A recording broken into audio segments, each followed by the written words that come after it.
I'm Shohini Banerjee. Welcome again into the channel Last Minute Engineering. এই লেকচারে আমরা বুঝবো ইঞ্জিনিয়ারিং এর মধ্যে কস্ট বলতে আসলে কি বোঝায়, কেন এগুলো ডিসিশন মেকিং এর জন্য এতটা ইম্পর্টেন্ট অ্যান্ড আলাদা আলাদা কস্টের টাইপ কিভাবে রিয়েল লাইফ প্রজেক্টে ইম্প্যাক্ট ফেলে। আমাদের ফার্স্ট টপিক হচ্ছে ইন্ট্রোডাকশন টু ইঞ্জিনিয়ারিং কস্ট। তাহলে ইঞ্জিনিয়ারিংয়ের জগতে যে কোনো ডিসিশন, সেটা ডিজাইন তৈরি করা হোক, মেটেরিয়াল সিলেক্ট করা থেকে শুরু করে প্রোডাকশন মেথড চুজ করা, সব কিছুর সাথেই কিন্তু কস্ট কোনো না কোনোভাবে জড়িয়ে থাকে। কস্ট বোঝা মানে কিন্তু শুধুমাত্র কত টাকা হলো বা কত টাকা খরচা হলো সেটা হিসাব করা নয়, বরং কিভাবে ইঞ্জিনিয়াররা কম খরচে বেশি ভ্যালু ক্রিয়েট করতে পারবে সেটাই মেন বোঝার বিষয় এখানে। ফার্স্ট পয়েন্ট কি বলছে, ইভ্যালুয়েটিং অল্টারনেটিভস মানে হলো কস্ট অ্যানালিসিস ইঞ্জিনিয়ারদের সাহায্য করে অল্টারনেটিভ ডিজাইনস, মেটেরিয়ালস, প্রসেস এগুলোকে কম্পেয়ার করতে, কোন অপশনটা ইকোনমিক্যালি বেশি বেনিফিশিয়াল সেটা বুঝতে কিন্তু ইঞ্জিনিয়ারদের সাহায্য করে ইঞ্জিনিয়ারিং কস্ট। সেকেন্ড অপশন বলছে অপটিমাইজিং ভ্যালু। তাহলে ইঞ্জিনিয়ারিং কস্টের মেন গোল হচ্ছে মিনিমাম পসিবল কস্টে ম্যাক্সিমাম পসিবল বেনিফিট পাওয়া, অর্থাৎ ভ্যালু অপটিমাইজ করা। Last option is essential for planning.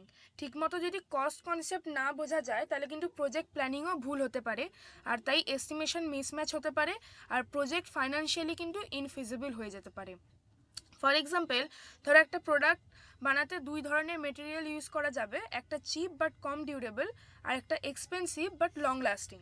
ইঞ্জিনিয়ারকে cost benefit ভেবে ডিসাইড করতে হবে কোনটা নিলে প্রজেক্টটা ইকোনমিক্যালি বেটার হবে। তাহলে এবার আসি এক একটা কস্টের টাইপে।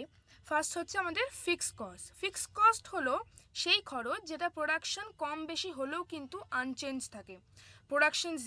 প্রোডাকশন যদি জিরো হয় তাহলেও এই খরচ দিতে হবে, কারণ এগুলো লং টার্ম কমিটমেন্ট ধরনের এক্সপেন্স। আমি যদি এটাকে ব্রেকডাউন করি তাহলে কি কি ধরনের ফিক্সড কস্ট হতে পারে, একটা হচ্ছে প্রপার্টি বা ফেসিলিটিস, যেমন তোমার রেন্ট, ট্যাক্স, মেনটেনেন্স, এগুলোকে বোঝাচ্ছে প্রপার্টি বা ফেসিলিটিসের আন্ডারে যে ফিক্সড কস্টগুলো পড়ে।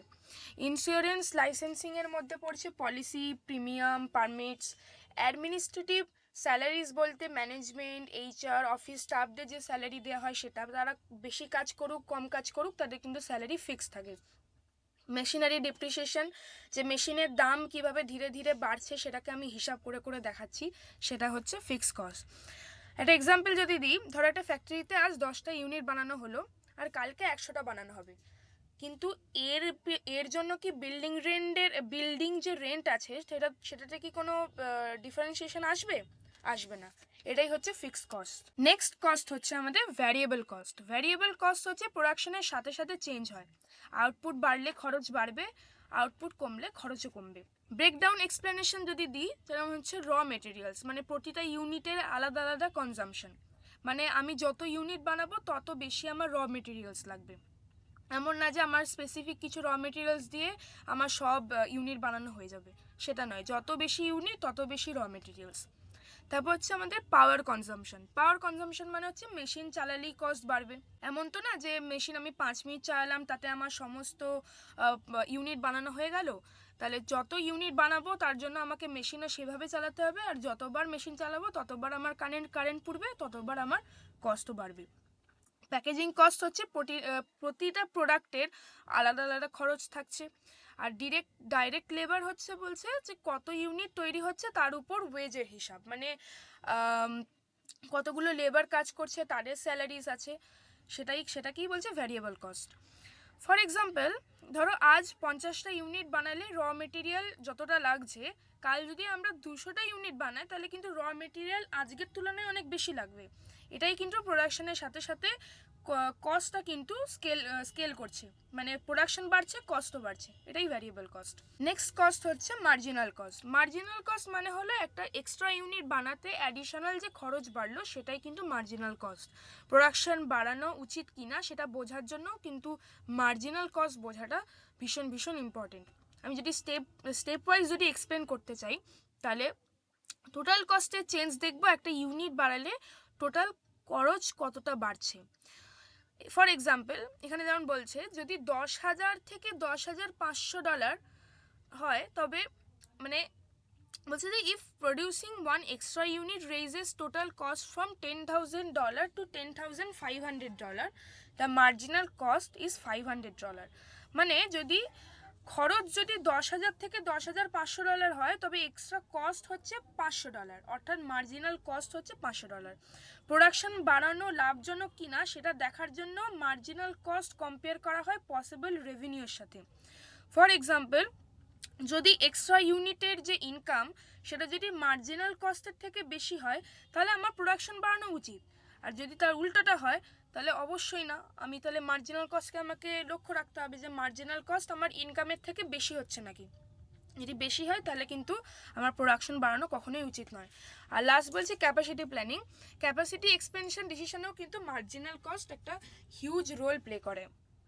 নেক্সট কস্ট হচ্ছে অ্যাভারেজ কস্ট। অ্যাভারেজ কস্ট মানে হলো টোটাল কস্টকে মোট প্রোডাকশন দিয়ে ভাগ করলে প্রতিটা ইউনিটের কস্ট কত দাঁড়ায়। এটা এফিসিয়েন্সি বোঝার জন্য কিন্তু খুব ইউজফুল। ফর এক্সাম্পল, ধরো 100টা ইউনিট বানাতে টোটাল কস্ট হচ্ছে আমাদের $50,000, তাহলে প্রতিটা ইউনিটের অ্যাভারেজ কস্ট কত হবে? 50,000 বাই 100 মানে $500। এর মাধ্যমে আমরা কি বুঝতে পারছি যে কোম্পানির প্রতিটা ইউনিট তৈরি করতে গড়ে কত টাকা খরচ হচ্ছে সেটা কিন্তু আমাদের বুঝতে সাহায্য করে অ্যাভারেজ কস্ট। নেক্সট কস্ট হচ্ছে সাঙ্ক কস্ট। সাঙ্ক কস্ট মানে হচ্ছে যেটা অলরেডি স্পেন্ট মানি, যেটা অলরেডি যে টাকাটা আমাদের খরচ হয়ে গেছে আর ভবিষ্যতে সেটাকে আমরা আর ফিরে পাবো না। ফিউচার ডিসিশনে কিন্তু এই খরচটা কনসিডার করা কখনোই উচিত নয়। এরা একটা প্রোটোটাইপ প্যারাডক্স দিয়েছে, মানে সোজা কথা একটা এক্সাম্পল। ধরো একটা কোম্পানি $1 মিলিয়ন খরচা করে একটা প্রোটোটাইপ বানালো, পরে দেখলো যে ডিজাইনটাই কিন্তু ফান্ডামেন্টালি রং ছিল, মানে ওরা যে প্রোটোটাইপটা বানালো সেটা কিন্তু অ্যাকচুয়ালি রং, মানে ঠিকঠাক প্রোটোটাইপ কিন্তু হয়নি। কিন্তু সেই প্রোটোটাইপটা বানাতে যে খরচটা অলরেডি হয়ে গেছে সেই টাকাটা তো তারা আর পাবে না, এই টাকাটা কিন্তু আর ফেরত আসবে না। অর্থাৎ সেই $1 মিলিয়ন হচ্ছে এখানে সাঙ্ক কস্ট। ফিউচার ডিসিশন নিতে হবে আগে খরচ করেছি বলে না, বরং ভবিষ্যতে বেনিফিট হবে কিনা সেটা ভেবে। আর আরেকটা সাঙ্ক কস্টের একটা ইম্পর্টেন্ট টপিক আছে, সেটা হচ্ছে সাঙ্ক কস্ট ফলিসি। এটা কিন্তু সমস্ত ইঞ্জিনিয়ারদেরকে প্রত্যেকটা কোম্পানিকে এটা অ্যাভয়েড করা উচিত, কারণ পুরনো খরচের জন্য জোর করে যাতে প্রজেক্ট চালিয়ে দেওয়া না হয়।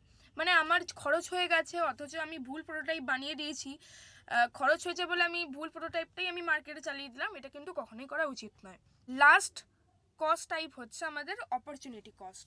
অপরচুনিটি কস্ট মানে হচ্ছে যে একটা অপশন চুজ করার ফলে অন্য যে বেস্ট অপশনটার বেনিফিট আমরা হারিয়ে ফেলছি, সেই লস বেনিফিটটাই হচ্ছে অপরচুনিটি কস্ট।